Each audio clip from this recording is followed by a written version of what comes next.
అందరికీ నమస్తే అండి ఫ్రెండ్స్. ఇప్పుడు మన వీడియో ఏమంటే మన రవి అప్ప సరస్వతమ్మ గారు దంపతులు వాళ్ళ మన ఆశ్రమంలో ఉండే విషయం మీ అందరికీ తెలుసు. రూముల్లో ఉంటారు, వాళ్ళు రూమ్లో ఉంటారు. రూమ్ తీసుకొని ఇప్పుడైతే వాళ్ళు తీర్థయాత్రలకు బయలుదేరారు అనమాట. ఎక్కడికి వెళ్తున్నారు అనేది వాళ్ళ మాటల్లో విందాము. ఇంకా జీవితంలో అన్ని రకాలు సుఖాలు, సంతోషాలు, బాధలు, కష్టాలు, అవమానాలు అన్ని చూసేశారు. ఇప్పుడు మన ఆశ్రమానికి వచ్చి హ్యాపీగా ఉన్నారని నేను అనుకుంటున్నాను. వాళ్ళు చెప్పాలబ్బా. కరెక్టే మా మాట, మీ మాటేమా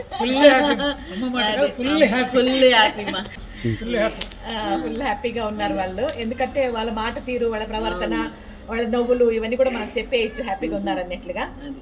ఇప్పుడేమంటే వాళ్ళు తీర్థయాత్రలకు ఎక్కడెక్కడికి వెళ్తున్నారు అనేది వాళ్ళతో మాట్లాడతాం. చెప్పండి పా. ఈరోజు చిత్తూరు నైట్ 8 గంటలకు చిత్తూరులో ట్రైన్ మా బాంబేకి.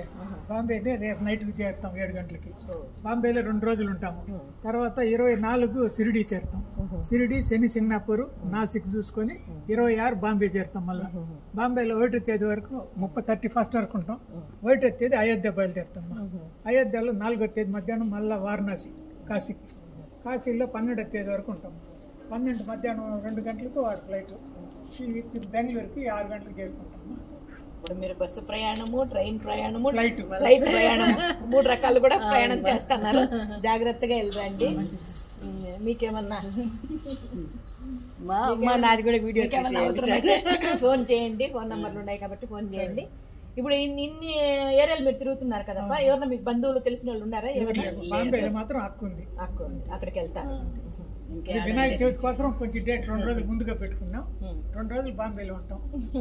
వీళ్ళకి బంధువులైనా, మిత్రులైనా, బిడ్డ అయినా, అమ్మ అయినా అన్ని నేనే. దీన్ని బట్టి మీకు అర్థమైపోయింటుంది. అన్ని నేనే వాళ్ళకి. జాగ్రత్తగా వెళ్దామని చెప్తా ఉన్నాను. జాగ్రత్తగా వెళ్ళేసి రండి. తిరిగి వచ్చేసి నైట్ 7:30కి రసం బువ్వ తిరిగి వచ్చేసి రసం బువ్వ అంటే నైట్ లో మన ఆశ్రమం రసం బువ్వ కదా, రసం బువ్వ టైం కి వచ్చేస్తారంట. వాళ్ళు కూడా టైం మెయింటైన్. మీకు 7 పెట్టాలన్నా, తెల్లటి 6 ఏమంటే ఇప్పుడు బాంబేకి వెళ్తున్నారు కదా, వాళ్ళ అక్కలు ఉన్నారు అంటున్నారు కదా, వాళ్ళు అదే అడుగుతున్నారంట. అంటే ఆశ్రమంలో టైం మెయింటైన్ చేస్తారు కదా, మీకు 7 పాలు ఇవ్వాలన్నా 7 పాలు ఇవ్వాలని అడుగుతారంట. అంటే వీళ్ళు ఇక్కడ అలవాటు పడినారు కదా కాబట్టి కరెక్ట్ గా పెట్టేస్తాము. వచ్చేయండి. అమ్మ చూసినట్టు చూసుకోలేము. మంచిది సార్. Thank you. పేసరామ్మా విజయ. సరే సార్. సరే అమ్మా పేసరా. సరే పేసరా, జాగ్రత్త అమ్మా. ఇందాక చెప్పాను కదండి, వాళ్ళకి అన్నీ నేనే అన్నట్లుగా. అదేమంటే వాళ్ళకి పిల్లలు లేరు కాబట్టి అన్నీ నేనే అవుతాను.